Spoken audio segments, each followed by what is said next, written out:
பிரேசலால் கர்த்தருக்கு பிரியமானவர்களை தேவனுடைய மிக்க மகிழ்ச்சி அடைகிறேன். தேவ மாசத்தை மேலான கிருபைக்காய் தேவனுக்கு நன்றி சொல்லுவோம். இதனால் வசனத்தை நம்ம பார்த்தோம் என்று சொன்னாலும் சங்கீதம் 34 அதிகாரம் 8 வசனம், கர்த்தர் நல்லவர் என்பதை ருசித்து பாருங்கள், அவர் மேல் நம்பிக்கையாய் இருக்கிற மனுஷன் பாக்கியவான். சங்கீதக்காரன் தாவீது சொல்லுகிறான், கர்த்தர் நல்லவர் என்பதை ருசித்து பாருங்க. நம்ம ஆராதிக்கிற தேவன் நல்லவர், அவர் மேல் நம்பிக்கையாய் இருக்கிற மனுஷன் பாக்கியவான். அவரை நம்புகிற, அவரை தேடுகிற ஒவ்வொரு பிள்ளைகளையும் பரிசுத்த ஆவியானவர் நம்மளை தரித்திரத்தில் விடமாட்டார், வியாதியில் விடமாட்டார். கர்த்தர் நம்மளை பாக்கியவானாய் மாற்றுகிறவர். சங்கீதக்காரன் தாவீது கர்த்தரை நம்பினா அவனுடைய வாழ்க்கையில் கர்த்தர் அநேக நன்மைகளை செஞ்சு அற்புதங்களை செஞ்சு உங்களுடைய வாழ்க்கையில் நீங்கள் கர்த்தர் நல்லவர் என்பதை சொல்லி ருசித்து பார்த்து அவர் மேல் நம்பிக்கையாக இருங்க. கர்த்தர் உங்களை, உங்கள் குடும்பங்கள், நீங்கள் சேர சகல காரியங்களை கர்த்தர் உங்களை பாக்கியவதிகளாய் பாக்கியவான்களாய் கர்த்தர் மாற்றுவாராக. ஜெபம்.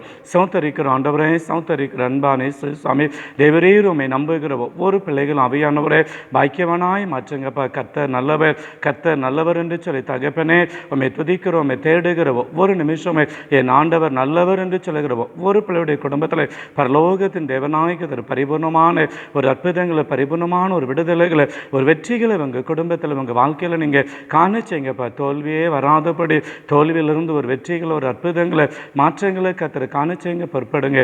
இயேசு மூலம் ஜெபிக்கிறோம் நல்ல பிதாவே. ஆமென்.